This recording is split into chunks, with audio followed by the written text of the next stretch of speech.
You're just in time for NTV Property Show. Always such a great pleasure to have you with us. Last Sunday, we began the conversation on buying land in Kenya. Today, we look at compensation and titling and when you need to bring in a land surveyor or a lawyer in terms of buying land. But just before that, let's have a look at what we have on our Property of the Week segment.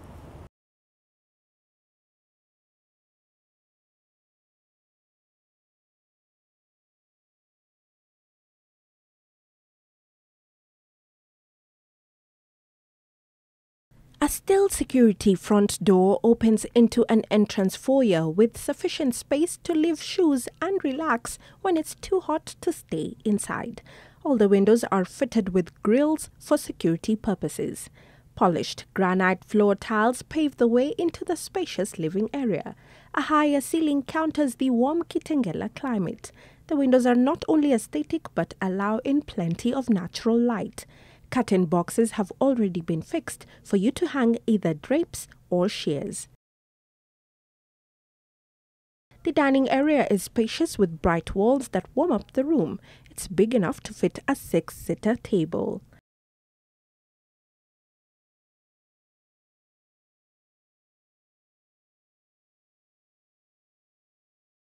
The kitchen exhibits style and spaciousness with granite countertops that contrast well with the bright walls. There is provision for a 4 to 6 cooker burner. Soft opening MDF cabinets and pull-out drawers complete the picture with magnificent display and functionality.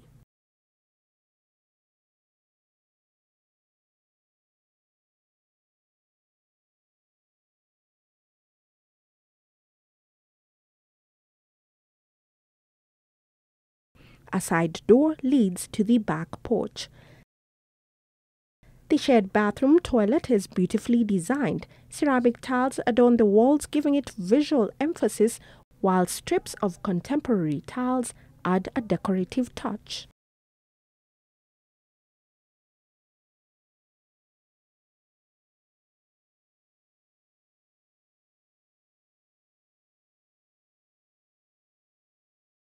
The two spare bedrooms are similar. The developers combined stylish, space-conscious designs with practical solutions, creating this useful storage area. From hanging rails to shoe racks, everything can be accommodated and very easily reached. The floor is made of ceramic tiles. The master bedroom is spacious and comes with massive storage space for clothes and linen.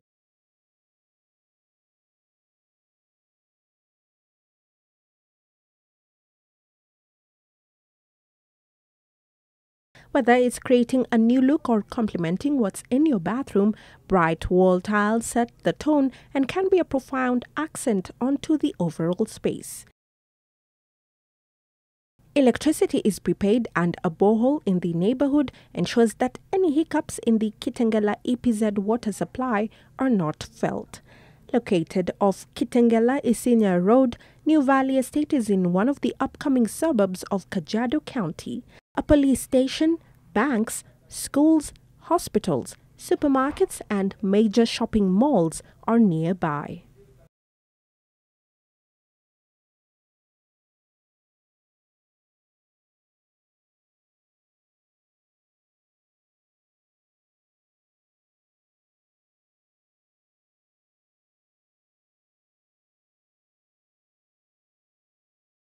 Living in a house that has a balcony gives you so much space to work with, especially for outdoor accessories. But just in case you don't have one, you can do it right at your doorstep by using pots and planters, as we show you in our feature segment.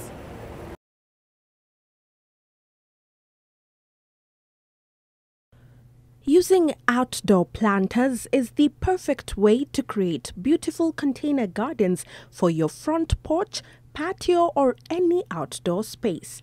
Selecting containers for outdoor or indoor planting is more than just picking your favorite from the first roadside vendor you come across.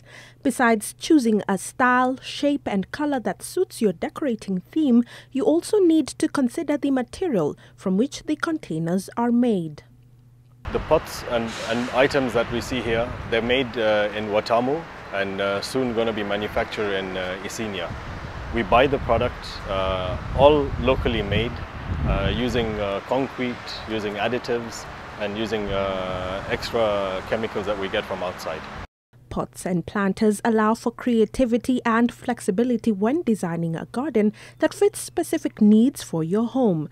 Garden and Patio offers you a huge selection of planters ranging from colors to sizes, shape and materials. The pots and planters that you see behind here are all manufactured locally, and each design is chosen and engineered locally. Molds are made by ourselves, and this is what you get. Potted plants add color, life and interest to an otherwise drab space, but planting in a great pot can make all the difference in container gardening. This is also a great way to bring nature indoors. A home is where you stay and look for enjoyment at the end of the day. You relax in your home. As much as you have furniture, pots, with the pots you have plants that come in, and we do supply a variety of plants as well. In order to retain moisture and provide more nutrients and a stable environment, it's almost always best to choose as large a pot as possible. The material of the pot itself isn't terribly important, though each type has its advantages in terms of cost, weight, durability and beauty.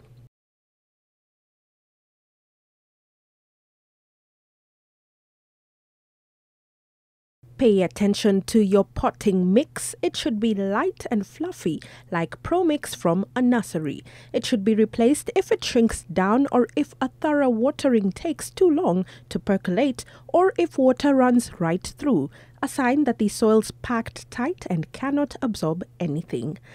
Soil used in containers doesn't last forever and will need to be changed or at least heavily fortified with organic matter and fertilizers after a season.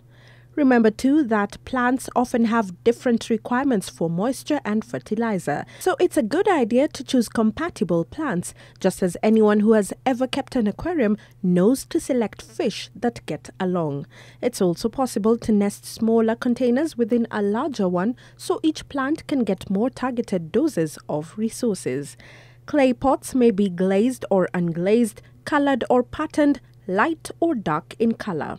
Whichever you choose, they are attractive and can make a long-lasting addition to the garden, often improving with age and wear. They're, however, best avoided in exposed sites because they are fragile and easily break. Because of their substantial weight, their mobility is also limited.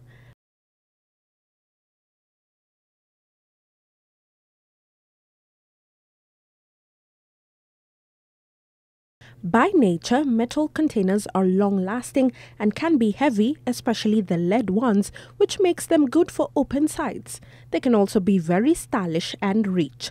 They are, however, comparatively more expensive, particularly those made of lead. Wooden wood is a good material for a planter. It is soft, warm and very versatile.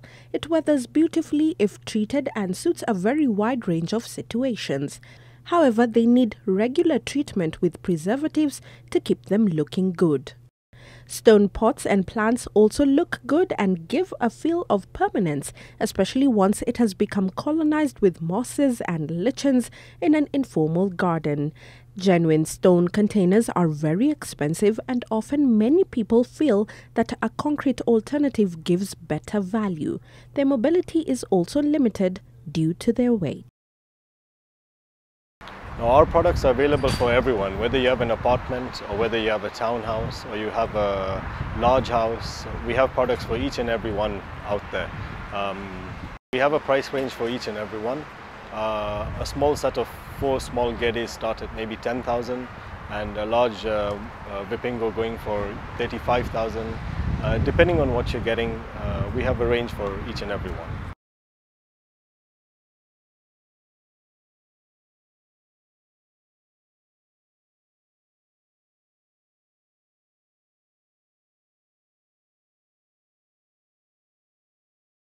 Keep it locked to NTV Property Show. When we come back after this commercial break, we bring you part 2 of buying land in Kenya.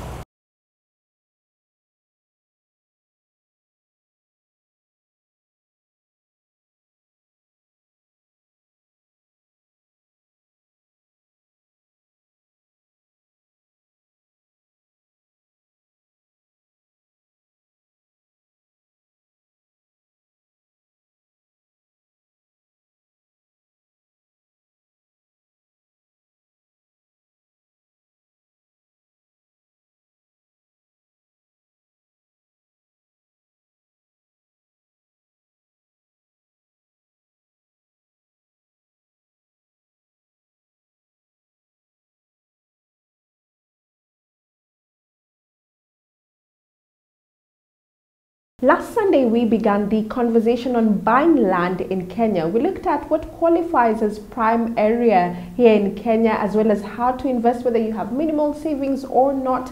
And today we want to delve more into this discussion. We look at compensation. We look at when to bring in a lawyer when you want to get that land. And so with us is Maurice Okoth. He's the director at Proland Realtors. Maurice, tell us, what is the purchase of land and how many steps do you need to go through just to ensure that you purchase land correctly?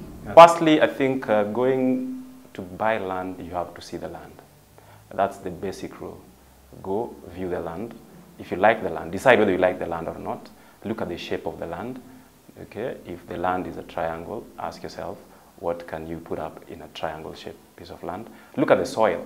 Is it black cotton? Is it red soil? Again, look at the road, the access. And sometimes we advise people to go and look at the land when it's raining, because we've realized that most of the time you can be sold for land that is in a flood-prone area. So when it rains is when you know the real character in terms of even the drainage of water, because sometimes it can be draining from your neighbors and it comes and settles on your plot. Once you've seen the land and you're satisfied with it, you look at the area and talk to neighbors. Okay, neighbors have interesting stories about land. I mean, if somebody has lived somewhere for 10 years, he knows a thing or two about that land. Okay, talk to the area chief, especially if you're buying agricultural land in rural areas. Talk to the village elders, you know, just to have a good background of the plot. What if it's an area that has no neighbors? This is land that you're purchasing, maybe perhaps off plan, Yes. and there are no neighbors around. What do you do in such a situation? In such a situation, you have to be extra careful, because you have nobody to corroborate whether it's land, you know, whether it's okay or not. And then the next point of call is the government offices. And there are two very important government offices that comes into mind. One is the Ministry of Lands, that is in charge of issuing certificate of search. This is basically, and it has come out through all conversations. And it sounds as very basic, but it's a very important step, because with a certificate of search that is duly signed by the land registrar, it means that the information about that property is as accurate, and government basically guarantees it. Okay? So with the copy of title from the owner, you go apply for a search, which will cost you maybe 500 shillings. It will take maybe a week for it to come out. If you're in Nairobi, where now the land registry is automated, you do it online through the eCitizen portal. It comes out and it's as valid as it comes. And then after that, when you're satisfied that the details on the title are okay, as you know, as it appears in the search, then the next step is to visit the other government office, which is the survey. Survey still falls under Ministry of Lands, but survey is very important because it's where you're going to buy the map. So with the copy of title, you're able to see the land registration number, which all of us know as, you know, the LR number, or the title number. With that, you go to survey, you get a map. So the map will show you the boundaries of the plots, and it will show you the extent, okay, where it goes and where the roads are. The very important thing also sometimes when you get a survey is accessibility. Physically, you might be accessing it through a main road, but then on the map, and especially for those areas where it's very interior and there's no road that you can see, the map shows clearly where the access road is. Sometimes it's not even on the main road, it's behind, and the price that you're given is because it's fronting road, but you'll never access it using it. You know, so it's very important to get the map. Many Kenyans shy away from getting in land surveyors to come in just before they purchase land. Why do you think that is so, and what should they do about it? Cannot avoid a surveyor, especially if you're spending upwards of 10 million. And the surveyor is also important because the surveyor, outside confirming the locality of the land, he also checks the beacons. Okay? Sometimes, you know, people just put beacons wherever, but it's the surveyor who is going to give you the correct bearings of the beacon of all the, you know, the relevant positions. then you now zero in on the vendor, the owner of the land. So the owner of the land will, of course, have to prove that he is the owner of the title. And we've seen places where people also fake IDs. Okay, so he will give you a fake ID that is the name of the title. You've done your search, everything is correct, comes out in the name, but it's not that person. So again, the lawyer comes in. Okay, the lawyer needs to confirm different ways they can be able to look at the immigration department, just to confirm that this person is the person that you're talking about, especially if you doubt that. Again, at times, the property is being sold by a company. So you have to understand, what is this company? Who are the directors? Okay? What are the shareholding? Sometimes the person who is selling you the land has 0.1% shareholding, and he has no voting right, and so he cannot purport to be the owner of the land. You have to go again and do a search on that company at the AG's office, come up with, check the CR12 to confirm that these are the directors, these are the shareholders, and these are the people who can be able to sign the sale agreement. And then, of course, now the sale agreement comes in. Yeah. Okay? The sale agreement is prepared by the vendor's lawyer, the person who is selling. Okay. So they're the ones who draft the sale agreement? They are the ones who draft the sale agreement. Okay. Okay. So once they draft the sale agreement, you take the sale agreement to your lawyer. Again, Kenyans like shortcuts, and of course we like, you know, quick things. So instead of also engaging your own lawyer, and in any property transaction, there has to be two lawyers, the lawyer for the vendor and the lawyer for the buyer, because the two lawyers know they can give guarantees to each other. Okay, and they'll be able to understand the process. So you take your draft sale agreement to your lawyer. He confirms that everything is in order according to the stipulations of the law and the regulations for sale of property. Once that is done, you can be able to pay down. Now you'll be able to pay down your down payment, and then of course the registration documents and the original title is now given to your lawyer, and you make your payment to your lawyer. And that's one thing that people sometimes don't get right. You don't pay the money to the seller.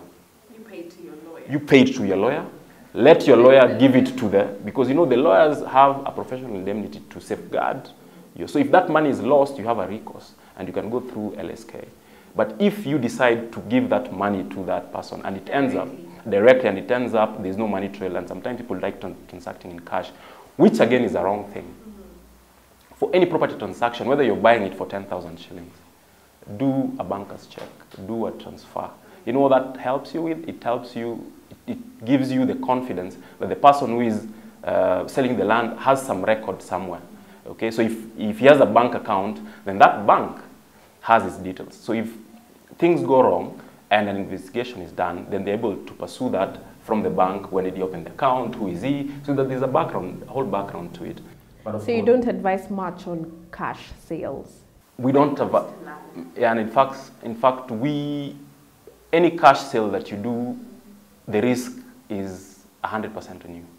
Okay, you can't bring it back to the professionals. You can't bring it back, and it will take even a longer time. For example, if you're duped, to recover. But when there's a paper trail, people can be able to, the money came in this date, it was transferred to this place, it eventually went wherever it went, but at least you have a place for recourse. Once that is done, then of course the transfer process starts, and once the transfer has been done, and when I say transfer is that the names has changed from the seller's name to your name, not necessarily the title to come out. Then of course the owner of the land now can be given the money. The lawyer of the owner of the land can now transfer the money to the lawyer of the seller. So now he can be able to use the money. But before then, technically, it should not. Your lawyer will give a guarantee that upon successful transfer, then the monies will be released, and the seller should be confident with this, sort of guarantee. Why do you think people don't want to get to engage lawyers in these transactions? I'll not speak as for lawyers, but I'll speak generally as professionals. Again, being who we are, I think we like saving money. So if a professional comes to you and tells you something that you already know, you feel that you don't want to pay him the money. Of course, everybody thinks that the lawyer doesn't do any work because he's just signing a document. He already has a template for it. So why is he charging you, 10,000? Why is he charging you 20,000? And for you, that's a cost. Okay. So you try save that money, not knowing that you're putting yourself at risk. Okay. So the advice that we want to give Kenyans is that you'd rather spend that 10,000 and have the lawyer take your liability, rather than have no recourse at all. That when you're buying land, buy as if you're going to be duped. Okay, so that you know that the next thing you'll be going to court. And also just start. So buy when you're ready. Buy when you're ready for the worst. Okay. Yeah. So when you're ready for the worst, then you are going to take the necessary steps to reduce your risks. These risks will always be there, but you can always mitigate them. Okay, and the idea here is to mitigate. To look at two scenarios. Yes. One where you have invested perhaps in the route of the standard gauge railway. How do you go about that? And the second scenario is, say KETRACO comes in and they're applying electricity. What happens to those who have already invested in land within these areas? There is a misconception and a bit of confusion between the two. Okay, on one hand, the standard gauge railway, when it came up, government was buying the land, and it was being done under what we call compulsory land acquisition. Compulsory land acquisition, before the new land laws came into place, was being done by the Compulsory Land Acquisition Act, which of course was repealed by the Land Act. So once that happened and the new laws came into place, government now would come and acquire land for public good. Now, the SGR is for public good. So when they come and take your land, they compensate you for it, and you no longer own the land. Now, on the other hand, if KETRACO comes in and wants to use your land, then it's what we call just using the land but not taking it. So technically, they'll not take your title away from you. But they use your piece of land. Use your piece of land, which now is called a right of way. It's a way leave, okay? And then this way leave is registered on your title as an easement. So the easement is an interest that allows KETRACO to use your land. And there are various ways of looking at it. And the way they compensate you for that is quite different, because they're not taking your title, they're not actually buying the land from you. So they give you a percentage of the market value. Right now, I think the rule... Which is still compensation. Yeah, but looking at it, on one hand, for compulsory land acquisition, we're talking about 100% compensation. So if your land is worth 500 million, they pay you 500 million. But on the other hand, if it's for a way leave, then they will pay you, the rule of thumb is around 30% for a big piece of land. They will only consider paying you 100% if it's a very small, maybe it's an eighth, and the impact of the transmission line is over 50%. And again, another misconception is that once that way leave passes over your land, you can't sell it, and which is not true.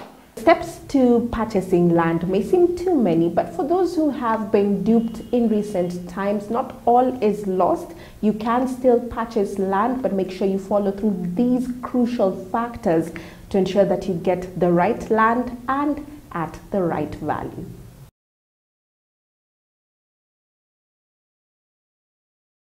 And that's where we end our two-part series on buying land in Kenya. With all this information, we do hope it is helpful to you as you purchase land. Remember, next Sunday we continue with informative topics for you. And in case you want to tell us of others that you want us to cover, talk to us on our social media platform, Facebook, Twitter and Instagram, NTV Property Show. See you next Sunday.